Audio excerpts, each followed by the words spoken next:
I'm an architect, so I feel a little bit like a fish out of water.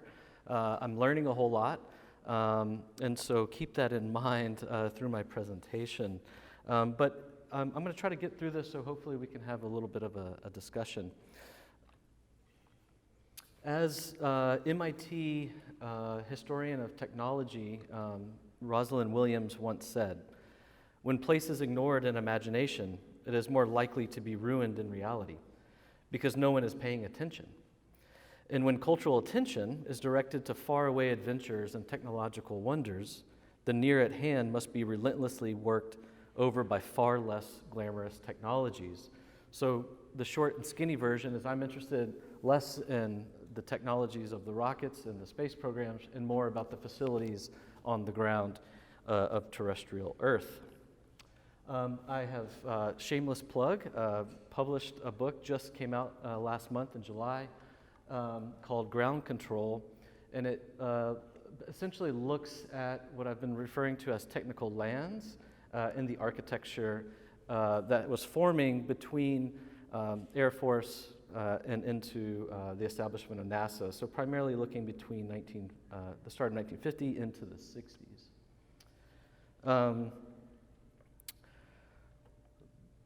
The book explores the varying architectural histories, but also what I would refer to as the aesthetic motivations. The way the buildings looked, I argue, matter. And they matter because they relate to the Americans' public image and the conception of what we were seeing in the early formations of the space programs during the 1950s.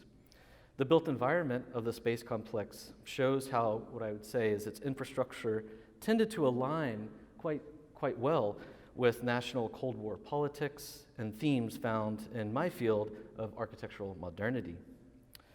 The book is organized in 6 chapters, each by first identifying a building type in the space complex, describing its contingent history, so it's a non-linear avenue through these built environment facilities, and it highlights architecture as having a role in the construction of the space complex. As we saw earlier with Roland Miller's work on the blockhouses, I also have been doing some work with Roland and learned a lot from him.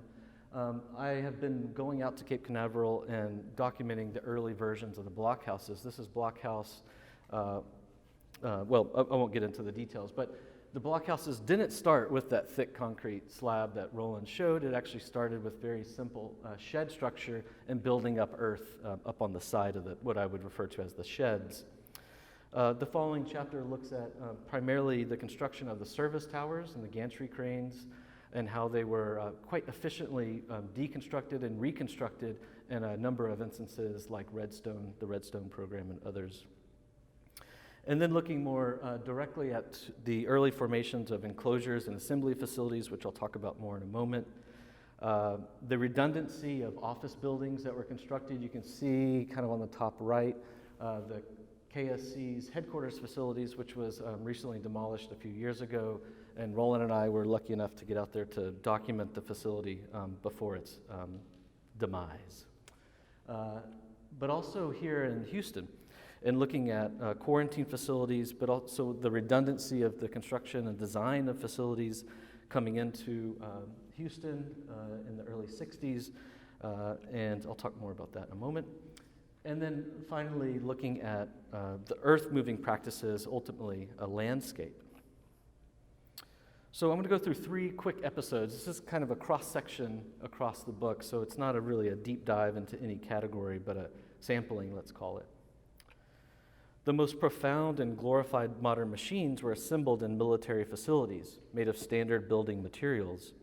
After the first launch in 1950, the Air Force expanded Cape Canaveral's industrial area, modeled from the military airplane hangars in California. Airplane hangars, a relatively new building type in architectural history, consisted of 4 basic elements: a high bay for aircraft to be stored and maintained, heavy industrial doors on rails, office and mechanical spaces flanked on either side, and a paved surface for aircraft to maneuver. Hangars constructed in Cape Canaveral follow this formula precisely, at least in the beginning.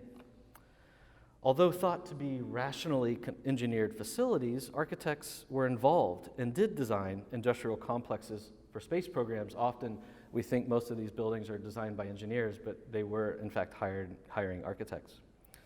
The Air Force commissioned the firm Stewart and Skinner to design Hangar S. And thus, Hangar S was quickly adapted from an open-air concrete floor for early rocket assembly, as shown here for the Project Vanguard. But by 1959, NASA had fully acquired the hangar and began making necessary modifications in preparation for Project Mercury. NASA then added 2 annex buildings on the north and south sides connected by enclosed corridor, as you can see on either side there. Do I have this?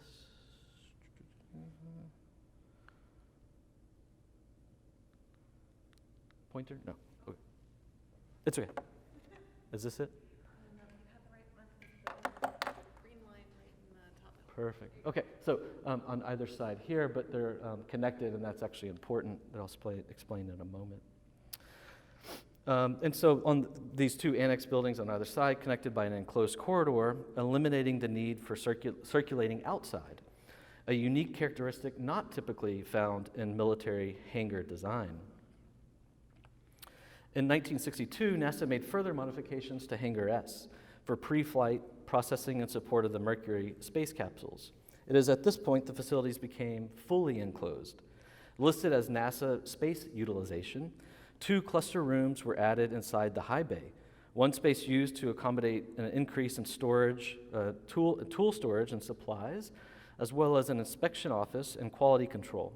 The other area housed various calibration, instrumentation, cable junction boxes, and a designated white room. This white room was installed to prevent any microdust particles from entering during final assembly and checkout processes, including high-performance air quality control monitors for maintaining a clean environment. After enclosing the original high bay, engineers installed an altitude chamber in the northwest corner. The altitude chamber was anchored to the slab and used for capsule environmental control system checks and verification in a simulated high-altitude environment.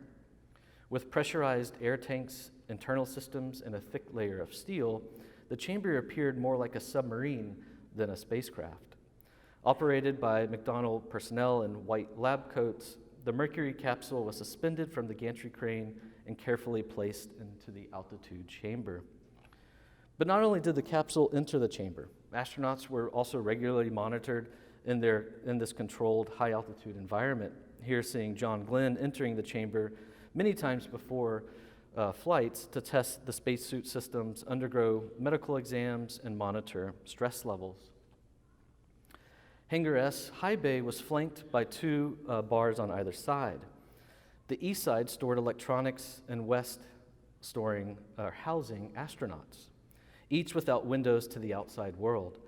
Crew would be locked inside the living quarters for long durations, sometimes even for days.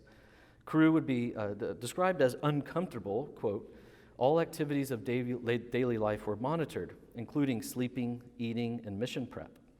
Medical officers and scientists were using this feature of constant containment to test the astronauts' endurance and physical ability in such an isolated environment. But the infrastructure of assembly became part of NASA's image, I argue, as a space for assembling and exhibiting its modern feats of engineering and machines. By early 1960s, NASA began design and construction of their own facilities. Here with the operations and checkout buildings, high bay was not your average warehouse space like we saw on the Cape Canaveral side.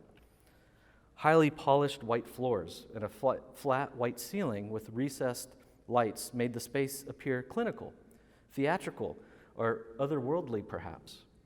Occupied by dozens of mechanics in white lab coats and protective hats to eliminate particles from entering the assembly process, the entire space was meant to appear synthetic, a laboratory for exhibiting an American 20th century machine.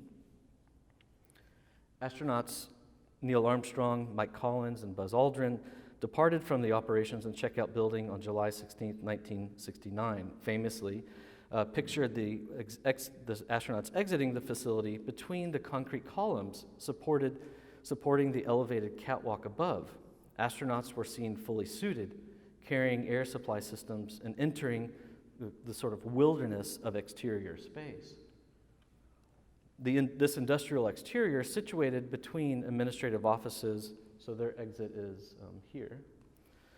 Industrial exterior situated between administrative offices and spacecraft assembly became the American technological threshold of Earth's departure. It was here that this seemingly anonymous office building, primarily on this side of the facility is primarily offices, and then the high bay simulations are on the other side, but the same building nonetheless. That the seemingly anonymous office building emerged as the 20th century gateway for occupying extraterrestrial space and ultimately reaching the moon. Episode 2, Airstreams. On July 24th, 1969, Neil Armstrong, Buzz, and Mike Collins reached Earth's gravitational pull and rapidly began their descent back down to Earth.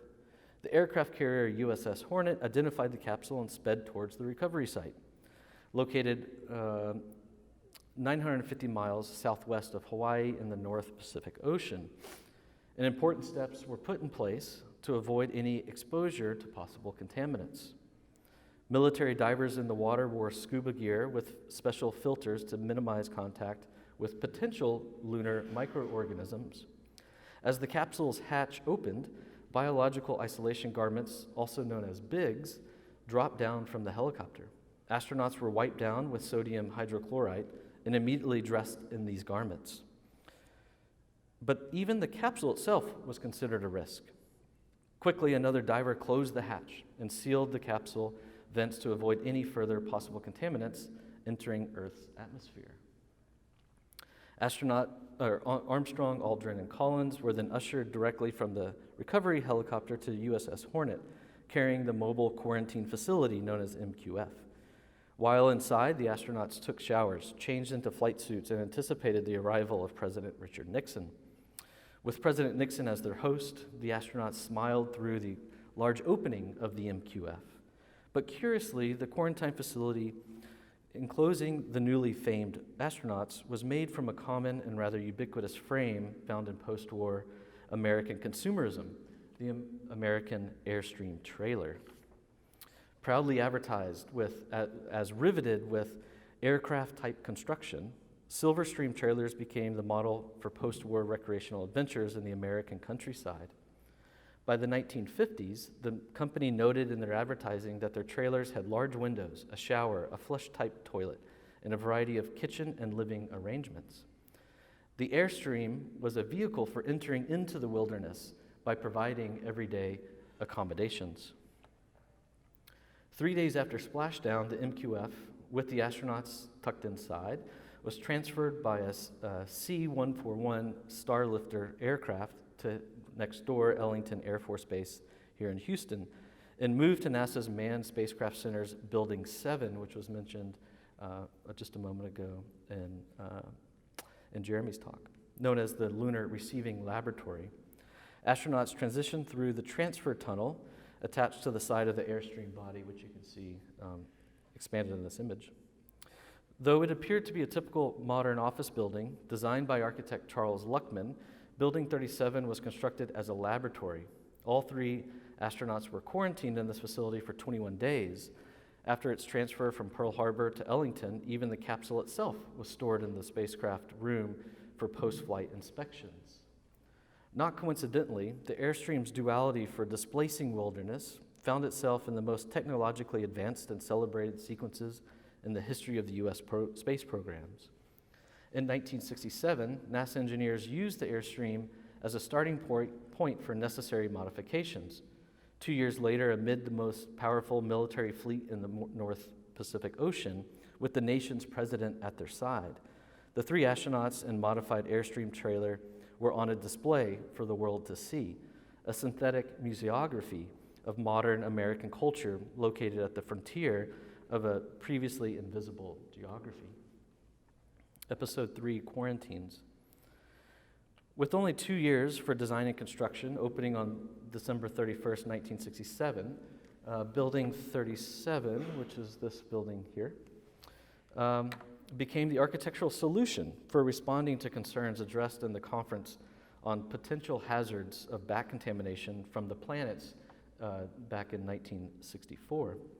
The building was constructed with common building materials. 2 distinct masses stepped back with an oversized horizontal roofline at the front. The most predominant architectural expression was the thickened canopy. It looked almost as if it was hovering off the ground, with a recessed facade made of black tinted steel and glass, very common practices in modern architecture. Divided into 3 distinct areas, lunar sample operations area, a crew reception area, and administrative and support areas, each zone was secured with individualized control systems, attempting to supply the common necessities of American living. The astronaut quarters included bedrooms, offices, kitchens, and dining rooms, and locker rooms, and even a lounge. Although on the exterior it might seem like a typical modern office building, 2 unique and discrete design features stood in contrast to the rest of the NASA's MSc office planning standards designed by Charles Luckman. And just as a side footnote, why is Charles Luckman relevant? For example, he is notorious for designing Madison Square Garden. So he was doing a lot of work and also military contracts, did work in Florida, Houston, and in California. The entire body of the reception area was carefully enclosed and sealed. All floors, walls, and ceilings were wrapped with a biological barrier. This barrier acted as a dividing line between the quarantine area and the rest of the laboratory and office spaces. Neither air nor water was allowed to penetrate this biological barrier without proceeding through proper treatment protocols. The second feature of the design included the construction of a deep underground chamber. Descending 50 feet underground through an airlock control and radon filter with a small viewing window, scientists could study and monitor astronauts and lunar material radiation levels.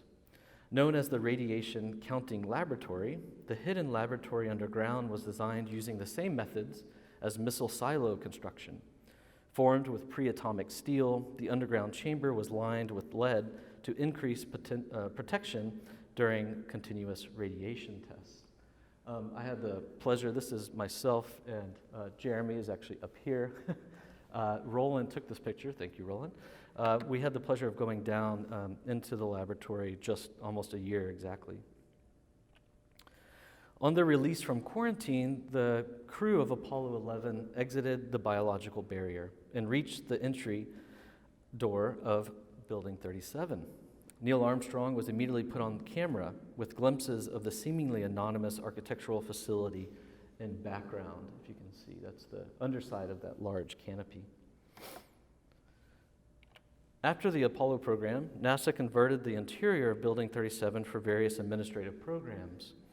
Although Charles Luckman's initial design for the Manned Spacecraft Center had anticipated changes to the floor plan configurations, the interior of Building 37 became modified with ad hoc transformations, and as a result, it stands more like an interior labyrinth of disjointed rooms, loosely connected by meandering corridors, and so forth.